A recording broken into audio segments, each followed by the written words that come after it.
एक मित्र ने प्रश्न पूछा है। वो कहते हैं कि आपने कहा सब एक ही है। मेरे को डाउट है कि फिर कर्म सिद्धांत ने सबको अलग अलग क्यों कर दिया। सबके कर्मों का हिसाब अलग है, सबकी मुक्ति भी अलग अलग हो रही है, इसलिए एक जैसा तो दिखता नहीं। हम सभी की यात्रा भी भिन्न है। Please explain. मैंने कहा सब एक ही है। अगर हम पंच स्कंद जो बुद्ध ने बताए उन पर गहरे में विचार करें, रूप, वेदना, संज्ञा, संस्कार और विज्ञान, बुद्ध ने यह पंच स्कंद बताए कि यह मनुष्य इन 5 चीजों का जोड़ है। रूप, वेदना, संज्ञा, संस्कार और विज्ञान।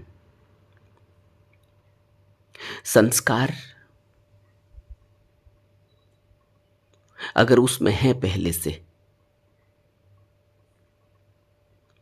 तो वह संस्कार फिर उत्पत्ति का कारण बन जाते हैं। जिस तरह से बीज हो अगर जमीन में, तो मौसम आते ही फलित हो जाता है, अंकुरित हो जाता है। उसी तरह से इस रचना पर अगर जरा विचार करें, तो यहां 2 प्रकार से रचना चल रही है। एक मनुष्य है जो कर्म कर रहा है, कर्म योनि में है, और भोग योनि में भी है। कर्म योनि और भोग योनि दोनों एक साथ मनुष्य में काम कर रही है। उसके अलावा जितनी भी रचना बनी है, यह सब भोग योनि में है। और ज्ञानी जन तो कहते हैं कि देवी देवता भी भोग योनि में है, मनुष्य योनि में नहीं है। मनुष्य योनि में यानी कर्म योनि में नहीं है, भोग योनि में है। और नीचे, मनुष्य के नीचे पशु हैं, पक्षी हैं,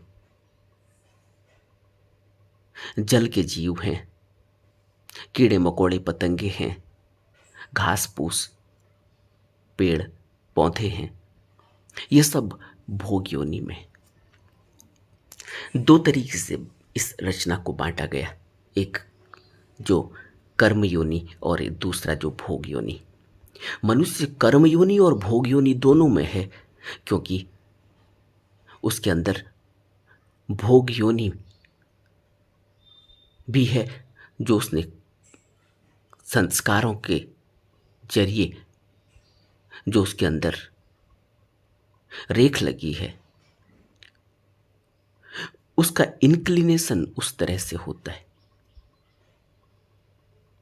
वो इंक्लाइंड है, पैदा होते ही इंक्लाइंड है, पता नहीं चलता। और ऐसा भी नहीं है कि इसको महसूस नहीं कर सकते, इसको हम अपने अनुभव में नहीं ला सकते। जिन मित्र ने यह प्रश्न पूछा है, अगर वो अपने घर परिवार में ही देखें, भाई होगा, बहन होगी, एक ही मां से पैदा हुए, लेकिन जो इनका डाउट है कि कर्म सिद्धांत ने सबको अलग अलग क्यों कर दिया, सबके कर्मों का हिसाब अलग है। इनका प्रश्न है यह कि कर्म सिद्धांत ने सबको अलग अलग क्यों कर दिया। कर्म सिद्धांत ने नहीं, भोग सिद्धांत ने सबको अलग कर दिया। कर्म सिद्धांत तो कर ही रहा है, कर्म से पहले भोग योनि काम कर रही है, वह संस्कार काम कर रहा है।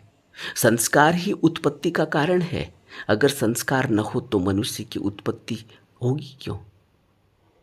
और बुद्ध कहते हैं कि सभी संस्कार खत्म हो सकते हैं, सभी संस्कारों की रेख मिट सकती है। कुछ संस्कार, उनकी रेख बहुत हल्की होती है।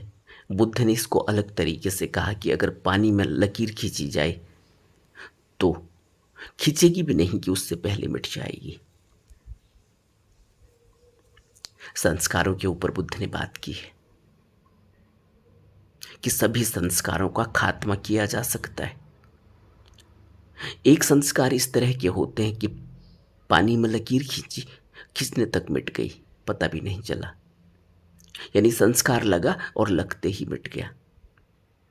एक संस्कार होता है जैसे रेत पर कोई लकीर खींची गई, रेत पर लकीर खींची जाती है, थोड़ी देर रहती है, लेकिन एक हवा का झोंका आता है, वो रेत फिर से हवा के झोंके के साथ दूसरी तरफ उड़कर चली जाती है। वहाँ कोई फिर रेख नहीं होती, कोई लकीर नहीं बनती, मिट जाती है। और एक लकीर पत्थर पर खींची होती है, पत्थर पर खींची गई लकीर मजबूत है, उसको वक्त लगेगा मिटने में, लेकिन वह भी मिट जाएगी, बुद्ध कहते हैं। इस तरह से हमारे संस्कार होते हैं। अब इन मित्र ने प्रश्न पूछा है, इनके घर में भाई होगा, बहन होगी, मां एक ही है, एक मां से बच्चे, 2 बच्चे, 3 बच्चे, 4 बच्चे पैदा हुए, लेकिन बचपन से ही उनका व्यक्तित्व अलग है, उनके काम करने का तरीका अलग है, उनकी पसंद नापसंद अलग है, उनकी चाहतें अलग हैं। अगर ये अपने घर में अपने ऊपर विचार करेंगे, अपने परिवार में विचार करेंगे, तो पाएंगे कि माँ एक ही है, एक ही माँ से बच्चे पैदा हुए हैं, लेकिन चाहते अलग हैं, लेकिन काम करने का तरीका अलग है,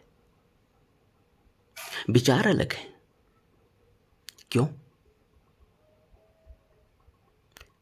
जो इन्होंने प्रश्न पूछा है कि मेरे को डाउट है कि फिर कर्म सिद्धांत ने सबको अलग अलग क्यों कर दिया।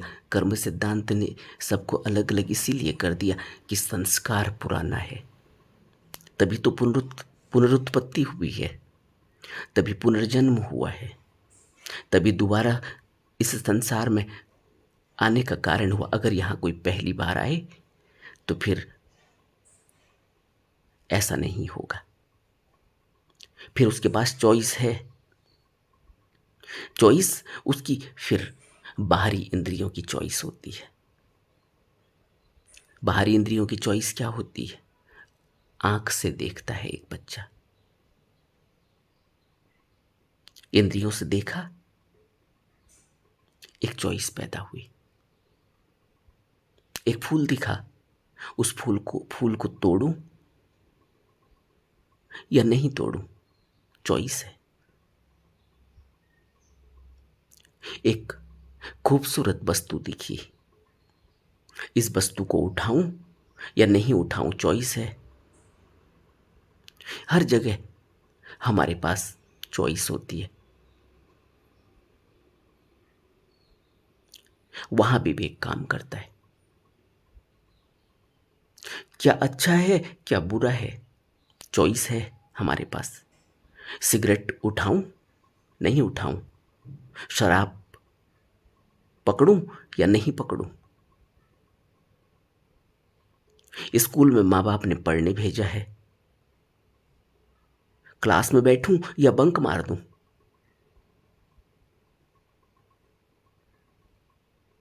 टीचर कुछ सामने से कह रही है, उसकी सुनूं या नहीं सुनूं? चॉइस है। यह चॉइस हमें कर्म की तरफ ले जाती है। कौन सा कर्म करना है, अच्छा या बुरा? अब अच्छे और बुरे की पहचान क्या है? अच्छे और बुरे की पहचान है विवेक और प्रज्ञा की जागृति से पता चलता है क्या अच्छा है क्या बुरा। अभी हम जिसको अच्छा समझते हैं वो बाद में बद से बदतर हो जाता है। कितनी बार ऐसी घटनाएं हमारे साथ घटी हैं जब हम द बेस्ट करते, अच्छे से अच्छा अपनी तरफ से, लेकिन वो अच्छे से अच्छा बुरे से बुरा हो जाता है। हम आईएएस क्वालिफाई हो जाते हैं, सिविल सर्वेंट बन जाते हैं, और फिर बद से बदतर जिंदगी हो जाती है। चॉइस हमारी है। एक सिविल सर्वेंट बहुत अच्छे से नौकरी करता है और एक सिविल सर्वेंट दुखी हो जाता है, पूरी जिंदगी दुखी हो जाता है।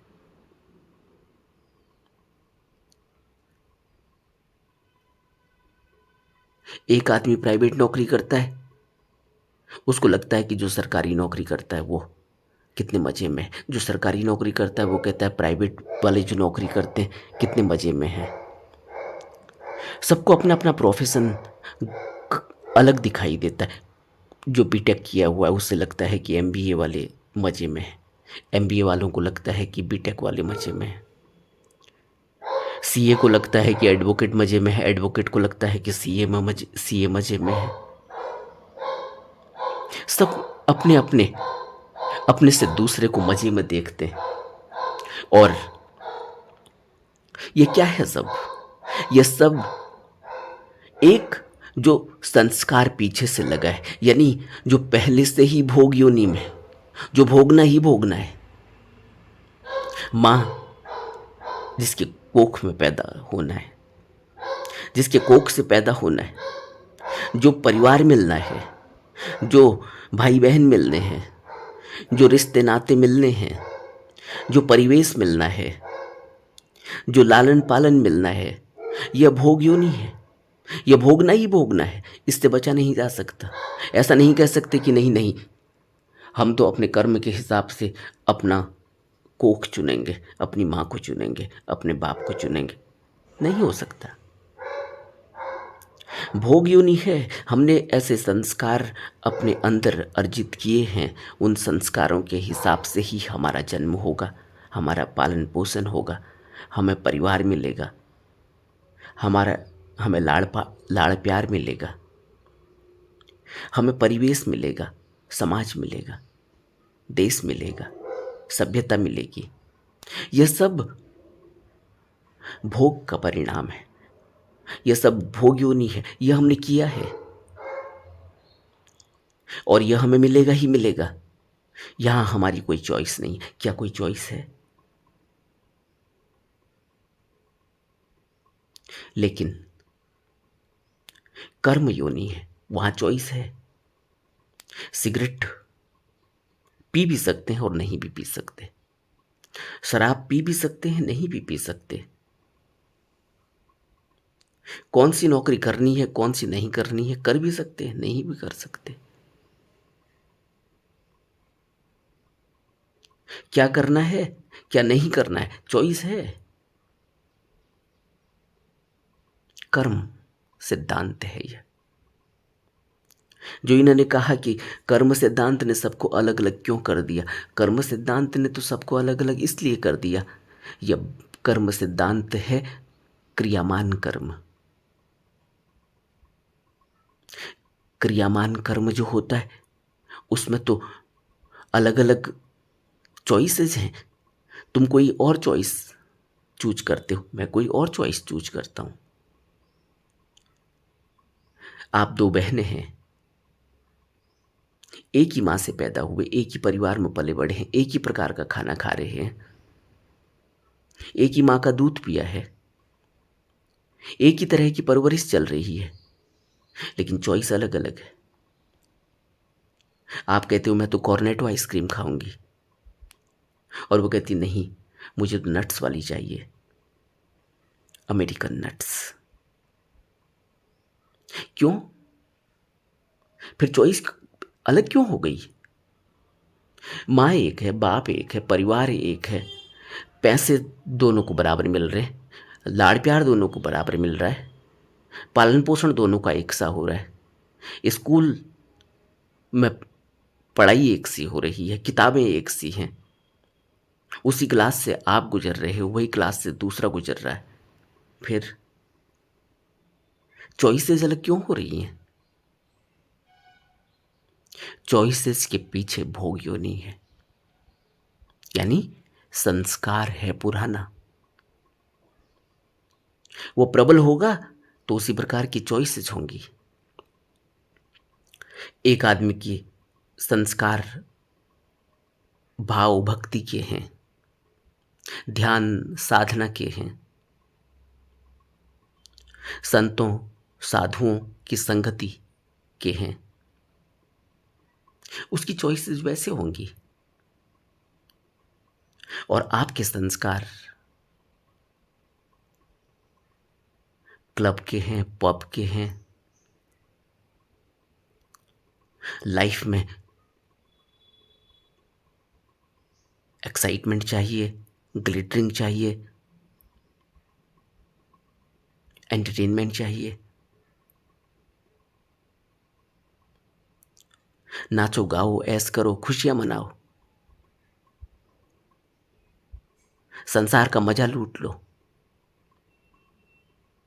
तो वो उस चॉइस में अपने को रखेगा, वो उस तरफ को बढ़ेगा। इसीलिए तो बच्चे अलग अलग हो जाते हैं शुरू से। कर्म सिद्धांत क्यों अलग अलग है, इन्होंने पूछा है। सबके अलग अलग कर्म सिद्धांत ने सबको अलग अलग क्यों कर दिया? कर्म सिद्धांत ने अलग अलग इसलिए कर दिया, एक तरफ से तो पीछे का संस्कार काम कर रहा है, और दूसरा क्रियामान कर्म वर्तमान में चॉइसेस काम कर रही है। वर्तमान की चॉइसेस भी पीछे के संस्कारों पर निर्भर है बहुत ज़्यादा, लेकिन जहाँ पर पीछे का संस्कार नहीं है वहाँ पर इंद्रियां चॉइस पैदा कर रही है। चॉइसेस तो हैं ही। अब किसी की कोई इंद्री ज़्यादा जागृत है, किसी की कोई इंद्री ज़्यादा जागृत है। किसी को स्वाद अच्छा लगता है, किसी को स्पर्श अच्छा लगता है, किसी को सूंघना अच्छा लगता है। जिसको सूंघना अच्छा लगता है वो तरह तरह की सेंट डियो इस्तेमाल करता है। उसको फ्रेंच और आयरिश सेंट अच्छी लगती है, लेकिन दूसरे को सेंट से कोई लेना देना नहीं, उसको सूंघने में उतना रस नहीं, उसको तो स्वाद में रस है। वो कहता है काश एक बार संसार के सारे व्यंजनों को खाने का मौका मिल जाता। वो कभी थाई खाएगा, कभी चाइनीज खाएगा, कभी इटालियन खाएगा, कभी साउथ इंडियन खाएगा, कभी नॉर्थ इंडियन खाएगा। वो तरह तरह के ईटिंग जॉइंट्स में जाके अपने स्वाद को, स्वाद का रस ले रहा है, स्वाद को भोग रहा है। यह बाहर का है, और पीछे से एक संस्कार लगा हुआ है, वो उस तरफ को प्रेरित कर रहा है, वो उस तरफ को धक्के मार रहा है। इसीलिए तो हमें लगता है कि हम कर रहे हैं, लेकिन पीछे से संस्कार धक्का मार रहा होता है, और वो संस्कार का धक्का इतना तीव्र होता है कि हमें लगता है कि हम अपनी चॉइसेस का काम कर रहे हैं, लेकिन पता चला कि चॉइसेस का नहीं था, पीछे से धक्का था संस्कार का बहुत तगड़ा। इसलिए तो बुद्ध कहते हैं कि ये मन दोबारा पैदा हो जाता है। और मन मन में जितना भी दबा हुआ है, इसीलिए तो कहते हैं कि मृत्यु के समय जो आशाएं होती हैं, जो इच्छाएं होती हैं, वो फिर से पुनर्जन्म का कारण बन जाती है, फिर से पुनरुत्पत्ति का कारण बन जाती है। नानक कहते हैं जहां जहां आशा तहां वासा। जहां अंत समय में आस होती है, इच्छा होती है, तृष्णा होती है, मोह होता है, वहीं वास हो जाता है, फिर वहीं से जन्म शुरू हो जाता है दोबारा। तो कर्म योनि और भोग योनि दोनों मनुष्य में है। कोई जानवर कर्म योनि में नहीं है, वो भोग योनि में है। आपने देखा किसी बैल को? तुम उससे जो करवाओगे, तुम करवा रहे हो, उसकी कोई इच्छा नहीं। कोई ऐसा है कि उसने कोई रिसर्च की, ऐसा है कि उसने कोई घर बनाया, ऐसा है कि उसने कुछ अपने बाल बच्चों के लिए उसने कोई सालों सालों का कोई इंतजाम किया? सब टेम्परेरी है। थोड़ी देर की स्मृति रहती है, फिर स्मृति चली जाती है। चिड़ियाओं के बच्चे होते हैं, थोड़ी देर की स्मृति होती है, वो उनके साथ उड़ती है, और उसके बाद वो सब बच्चे अपने अपने से उड़ जाते हैं, कहाँ चले जाते हैं कुछ पता नहीं, और वो चिड़िया फिर तुम्हें अकेले ही मिलेगी। इसी तरह से जानवर है,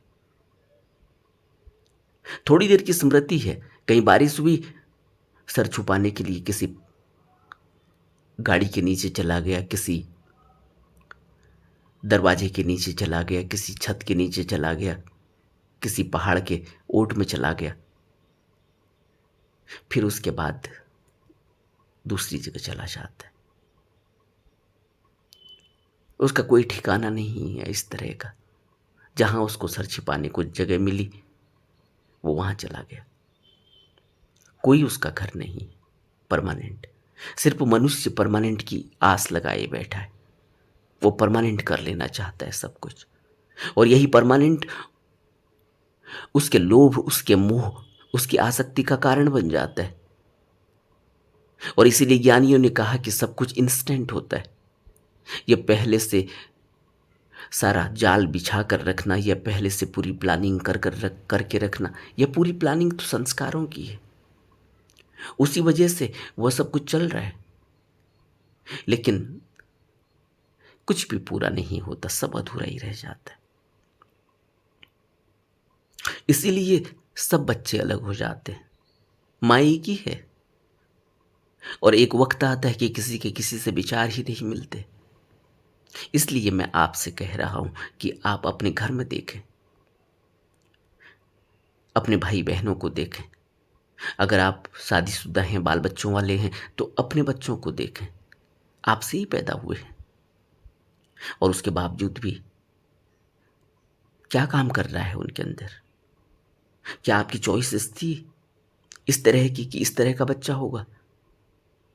कोई चॉइस नहीं है, हो गया।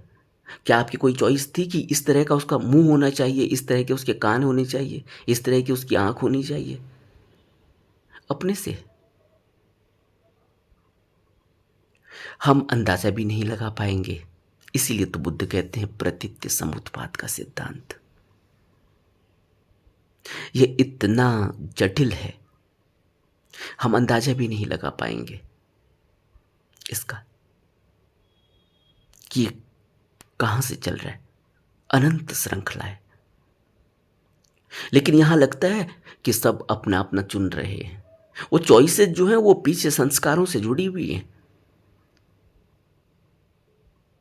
लेकिन लग रहा है कि सबके अपने अपने कर्म हैं। अब आप ही सोचो आपका भाई कुछ और खाना चाहता है, आप कुछ और खाना चाहते हो। आपका भाई कुछ और करना चाहता है, उसके पिताजी उससे कुछ और करवाना चाहते हैं। माँ कहती है यह कर लो, वो कहता है नहीं मैं तो यह करूँगा। ये चॉइसेस क्यों बन रही हैं? और ये चॉइसेस वर्तमान की नहीं है, इनके पीछे कोई संस्कार काम कर रहा है। एक बच्चा है, वो चॉकलेट को शेयर करता है दूसरे को। एक दूसरा बच्चा है, वो दूसरे की भी छीन के अपनी जेब में रख लेता है, कहता है मेरी है। वहीं से संस्कार दिखाई दे रहा है। एक बच्चा गन पकड़ता है, दूसरा बच्चा कोई और खिलौना पकड़ता है। और बच्चे आसक्ति उनके अंदर दिखाई देती है जब वो टैडी को लेकर या डॉल को लेकर रात भर सोए रहते हैं। और जरा सा भी टैडी इधर उधर हो गया, रात में नींद खुलती है। माँ ने टैडी हटाकर दूसरी तरफ रख दिया हो, डॉल उनकी उसकी हटाकर दूसरी तरफ रख दी हो दूर। जैसे ही उसकी नींद खुलती है, लगता है कि डॉल तो है ही नहीं, कहाँ गई। वो उससे चिपट कर सोई है। दूसरा बच्चा नहीं सोया है। दोनों बच्चे, 1 साल का 2 साल का गैप है, एक ही माँ से पैदा हुए। और आप कहते हो कि सब अलग अलग दिखाई देता है, सबकी मुक्ति भी अलग अलग हो रही है, सबके कर्मों का हिसाब अलग अलग है, इसीलिए तो है। लेकिन एक क्या है? एक है अंदर की वो शुद्ध चेतना।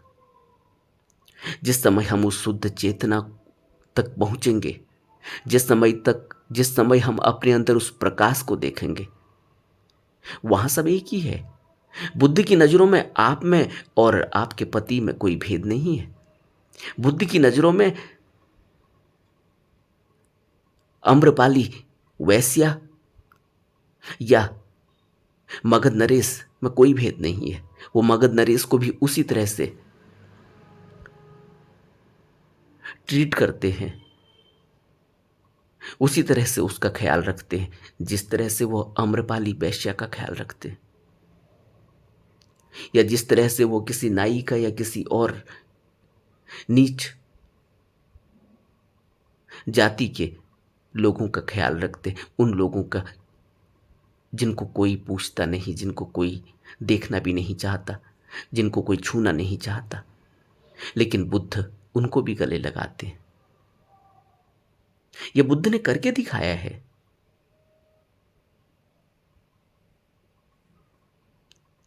लेकिन बुद्ध में और हम में यह भेद है, क्योंकि बुद्ध ने अपने अंदर वो प्रकाश देखा, वह नूर देखा, जिसको कबीर कह रहे हैं, अव्वल अल्लाह नूर उपाया कुदरत के सब बंदे। कबीर अपने अंदर उस नूर को देख रहे हैं और उसी नूर को दूसरे में भी देख रहे हैं, तब वो कहते हैं अव्वल अल्लाह नूर उपाया कुदरत के सब बंदे। एक नूर से सब जग उपजिया, कौन भले कौन मंदे। एक नूर से सब उपजा है, पूरा जगत उपजा है। किसको भला कहें, किसको मंदा कहें, किसको कमजोर कहें, किसको मजबूत कहें, किसको नीच जाति कहें, किसको ऊंच जाति कहें, ये सब मनुष्य के बनाए हुए भेद हैं। और इसीलिए मनुष्य इनमें फंसा हुआ है, इसीलिए यहां से निकल नहीं सकता, क्योंकि उसने संस्कार अपने ऐसे जटिल कर लिए, इतने संस्कारों में, इतने जालों में उलझा हुआ है वो। कबीर की नजरों में कोई भेद नहीं। तुम अल्लाह कहो इबादत करो, या तुम ईश्वर कहो इबादत करो। तुम गुरु कहो तब उसके नक्शे कदम पर चलो, या तुम फकीर कहो,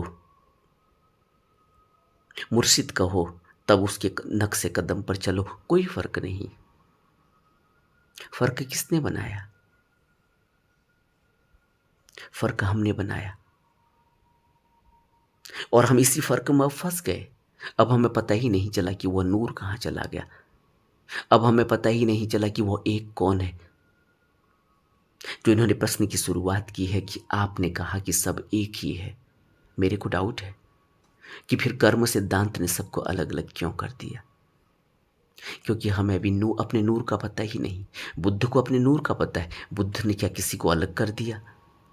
क्या बुद्ध ने किसी को कम कम शिक्षा दी और किसी को ज़्यादा दी? सारिपुत्र को कुछ कम बताया या आनंद को कुछ ज़्यादा बताया? लेकिन सारिपुत्र बहुत जल्दी बुद्धत्व को उपलब्ध हो गए, अरहत्व को उपलब्ध हो गए, और आनंद बहुत बाद में। क्या बुद्ध ने कोई भेद किया था? लेकिन दोनों का कर्म अलग अलग है। क्यों? यही संस्कार है। क्योंकि चॉइसेस है। मैंने जो चॉइस चुनी है, अब मैं उसमें ट्रैप हूं। एक ही स्कूल में बच्चे पढ़ रहे हैं, आप भी उसी स्कूल में पढ़ रहे हैं।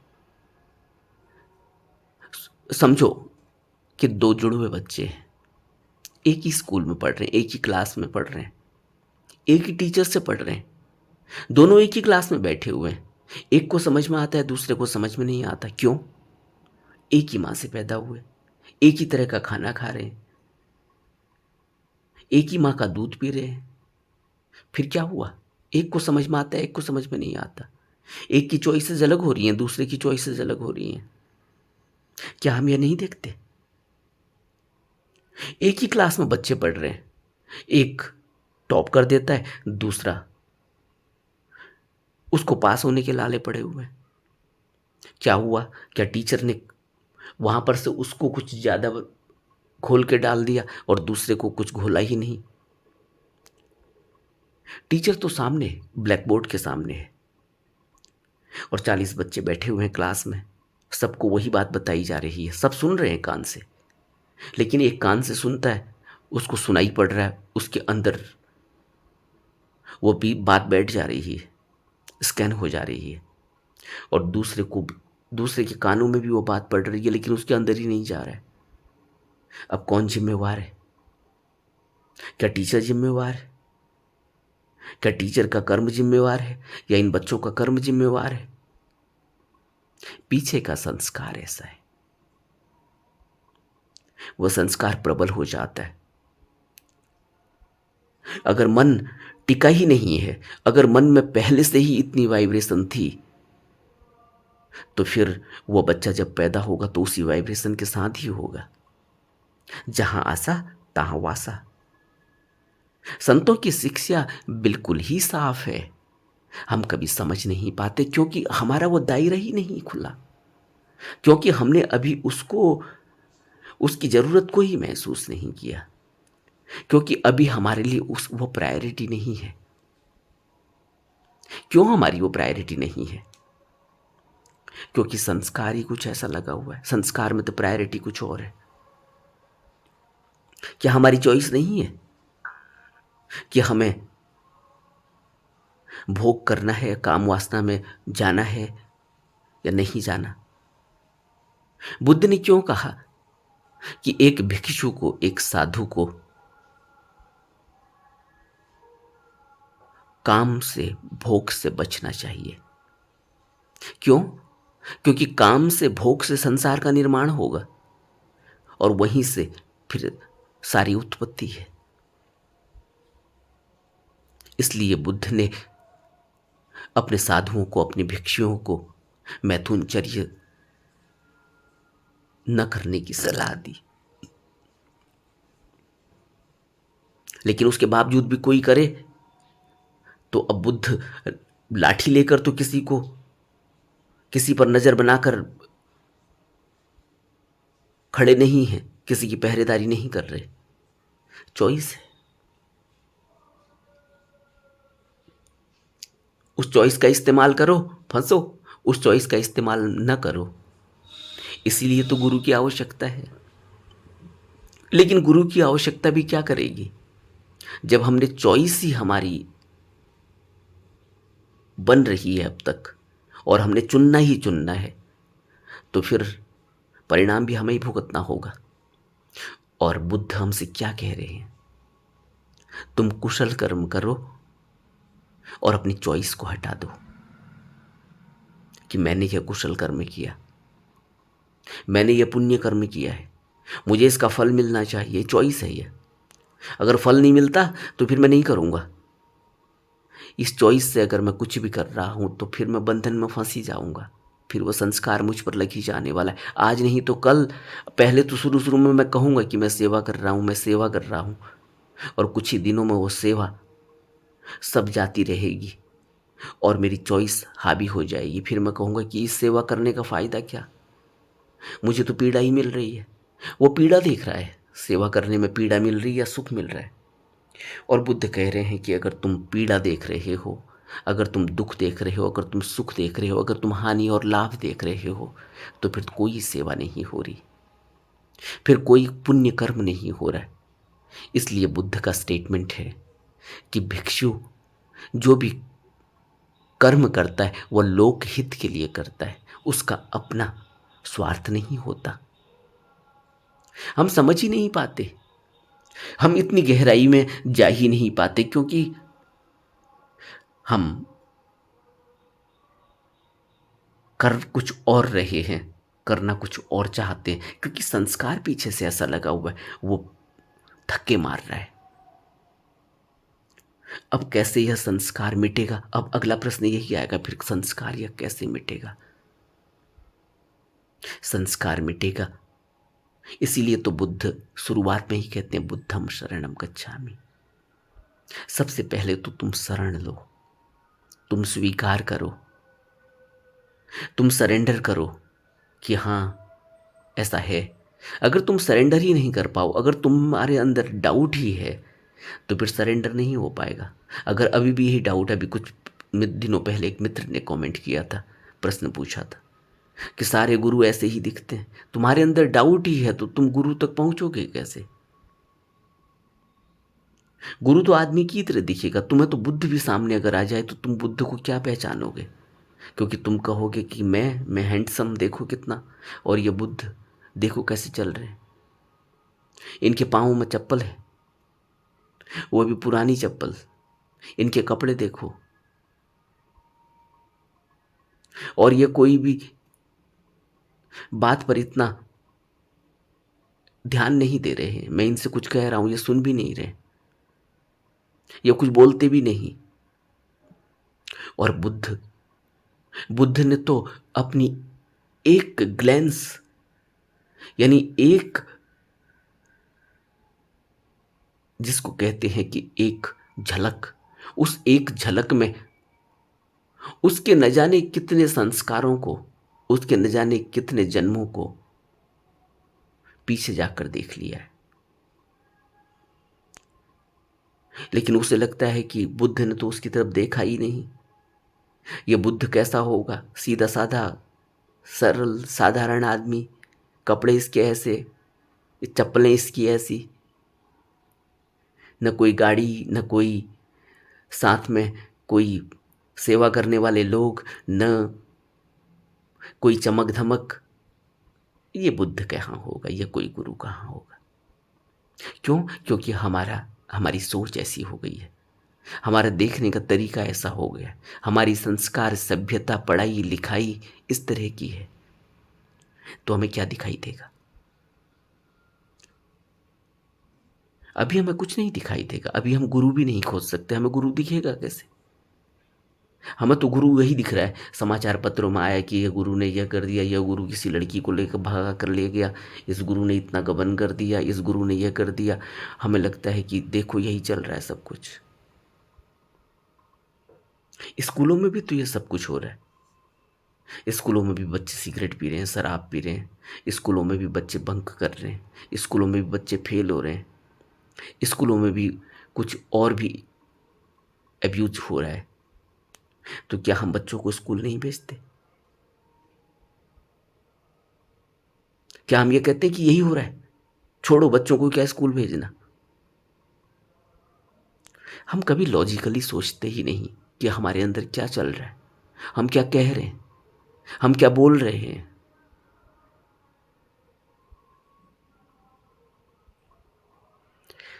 तो ऐसा नहीं है। कर्म अलग अलग दिखाई देते हैं, क्योंकि कर्म सिद्धांत के पीछे मनुष्य के लिए कर्म योनि और भोग योनि दोनों हैं, चल रही है। इसीलिए वह कर्म योनि के जरिए, अपने कर्म के जरिए अपने को इस भवबंधन से ऊपर उठा सकता है और अपने भोग योनि यानी वो जो भोग रहा है उन संस्कारों को भी, सभी संस्कारों से मुक्त हो सकता है, सभी संस्कारों को भोग सकता है। भोगने की ताकत उसे मिलेगी जब वो कर्म ठीक करेगा, जब वो कर्म सिद्धांत पर चलेगा। और कर्म सिद्धांत जब कर्म पर चलेगा, जब कर्म करेगा, अगर विचारपूर्ण, अगर विचार नहीं है, अगर विचार नहीं खुला है, अगर विवेक नहीं खुला है, अगर प्रज्ञा नहीं खुली है, तो कर्म कैसे करेगा? वैसे ही कर्म करेगा जो पीछे से संस्कार झटका दे रहे हैं, धक्का दे रहे हैं। इसीलिए तो गुरु की आवश्यकता है। इसीलिए तो गुरु नियम बताएगा ना कि मांस मत खाना बेटा, किसी प्राणी की हिंसा मत करना, किसी भी जीव को सताना मत, झूठ मत बोलना, धोखा मत देना। अगर पीछे से संस्कार धक्का मार रहा है और तुम, गुरु ने कहा है कि तुम मिथ्याचरण मत करना, तुम किसी को धोखा मत देना, लेकिन संस्कार धक्के मार रहा है। अब किसी लड़की से प्यार हो गया, संस्कार धक्का मार रहा है। एक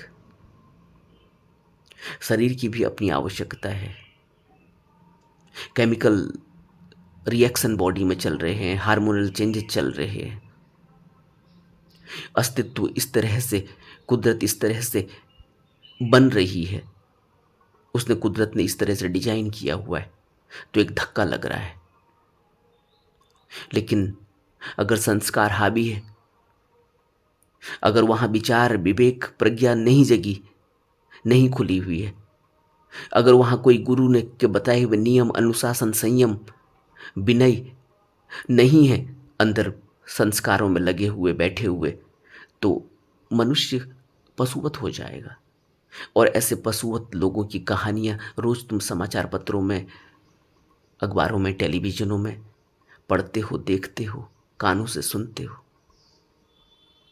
यह सिर्फ एक ही बात नहीं है, इतनी सी बात नहीं है। इसी तरह से आदमी के अपने लोभ होते हैं, आदमी के अपने मोह होते हैं, आदमी की अपनी तृष्णाएं हैं, उसकी इच्छाएं हैं, उसकी वासनाएं हैं, उसकी कामनाएं हैं, उसकी ईर्ष्या है।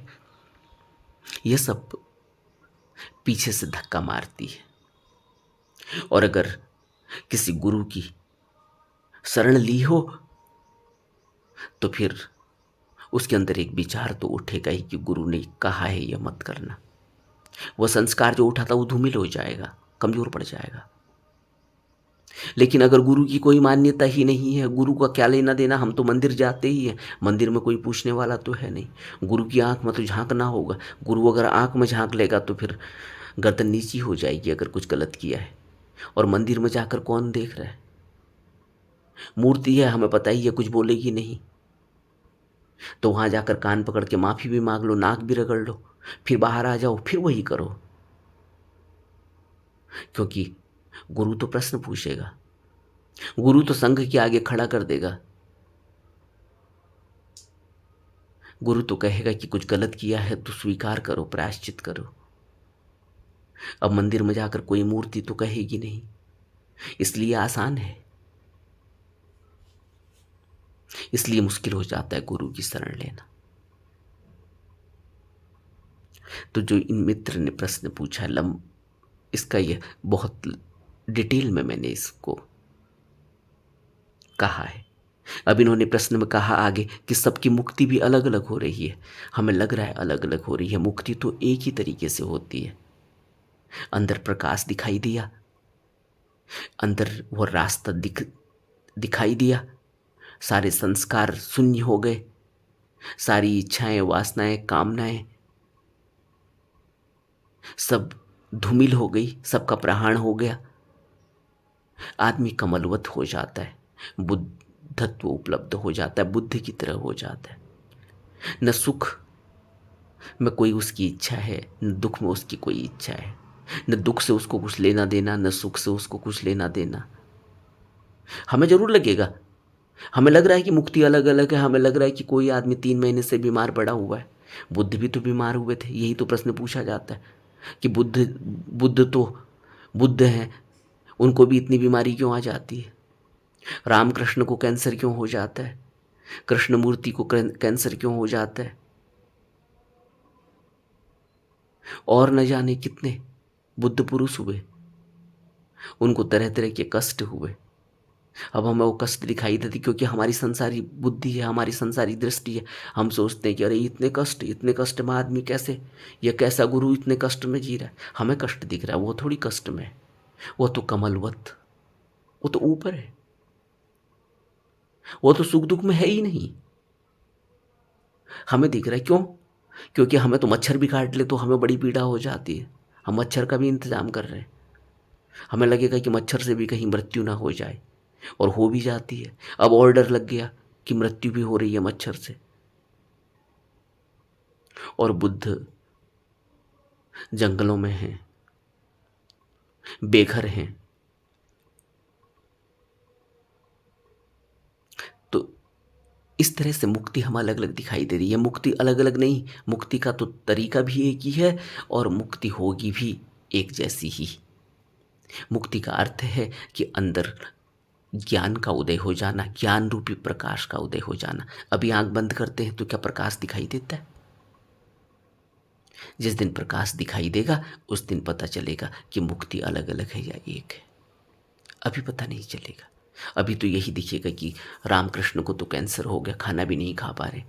विवेकानंद कहते हैं कि तुम अपनी माँ से कहो, काली माँ से कहो, वो तुम्हारा कहना मानती है, उसको कहो, वो ठीक कर देगी। वो कहते हैं कि मुझे क्या कहना है, वो सब जानती है, वो ऐसी चाहती है तो ऐसे ही होगा, मैं क्या कर सकता हूँ। ये भी अच्छा है। विवेकानंद की दृष्टि अलग है उस समय। हमें इस तरह से ही दिखाई देता है। हमें मुक्ति अलग अलग दिखाई देती है कि एक आदमी तो तुरंत, क्या हम यह सोचते हैं कि जो आदमी एक्सीडेंट से तुरंत मर जा रहा है, प्लेन क्रैश हो जाता है, कई सौ लोगों की मुक्ति हो जाती है फिर, और एक आदमी कई सालों से बिस्तर में पड़ा है, एक आदमी पूरी जिंदगी भोग रहा है, मेंटली ऐसा ही पैदा हुआ, मेंटली रिटार्डेड टाइप में पैदा हुआ, डिसेबल्ड फिजिकली।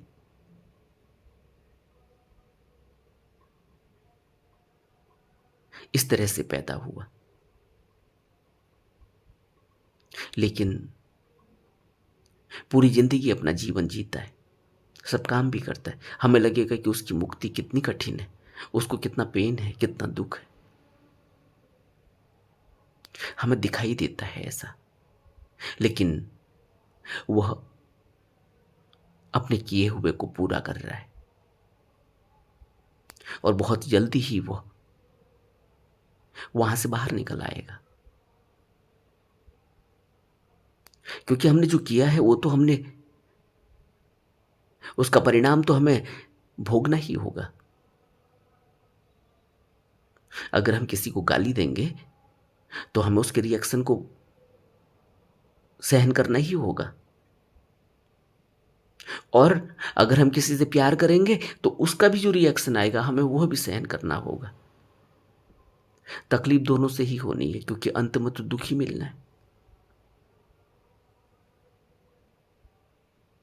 किसी ने प्यार भी किया तब भी अंत में दुख मिलना है, क्योंकि प्यार फिर आसक्ति, प्यार हो और फिर आसक्ति ना हो तो हम तो फिर ऊपर उठ गए। प्यार हो फिर आसक्ति हो जाए, वो छोड़कर चला जाए, मर जाए, हमसे दूर चला जाए, तो दुख हो जाएगा। लेकिन अगर प्यार हो और बुद्धत्व खिला हो तो फिर तो प्यार ही प्यार है, फिर दुख कहाँ। फिर हम क्या यह कह सकते हैं कि बुद्ध को तो अलग प्यार मिलता है, हमें थोड़ी ऐसा मिलता है। लेकिन अभी हमारी दृष्टि ऐसी है कि हमारा पति हमसे प्यार नहीं करता, दूसरे का पति ज़्यादा प्यार करता। देखो हॉलीडेज पे जाते रहते हैं, देखो जब भी उनको टाइम मिलता है तब वो रिक्रिएशन के लिए जाते रहते हैं, जब भी उनको टाइम मिलता है बाहर खाने के लिए जाते हैं, जब भी उनको टाइम मिलता है पिकनिक पे जाते हैं, सिनेमा जाते हैं। और हमारा पति, संसारी दृष्टि है, हमें क्या पता उनके दुख क्या हैं। यही तो संसारी दृष्टि है, तभी तो हमें दूसरा आदमी का मजा ही दिखाई देता है। अब पूछो किसी इंडस्ट्रियलिस्ट से, पूछो किसी बड़े पॉलिटिशियन से जो बड़ी गद्दी पर बैठा हुआ है, कितना आनंद मिल रहा है उसको, उसे ही पता है कि कैसा जीवन चल रहा है उसका, आप क्या कहे। लेकिन ठीक है, उसी में रस आ रहा है तो पता ही नहीं चलता। लेकिन दुख से मुक्ति ऐसे नहीं होती, और जो मुक्ति सबकी अलग अलग लग रही है, वो मुक्ति भी सबकी अलग अलग नहीं है, रास्ता एक ही है। जो रास्ता क्राइस्ट ने बताया वही नानक ने बताया, जो नानक ने बताया वही कबीर ने बताया, जो कबीर ने बताया वही बुद्ध ने बताया। इसलिए तो उन सब की बातें अलग अलग तरीके से कही गई हैं, लिखी गई हैं, लेकिन उन सब का निचोड़ एक ही है। अगर हम गहरे में समझ पाएंगे, अगर हम गहरे में ध्यान साधना करेंगे तो हमें समझ आएगा कि एक ही है। द्वैत तो हमारे मन की वजह से है, और ये द्वैत की वजह से ही हम संसार में उलझे हैं। नमो बुद्धाय।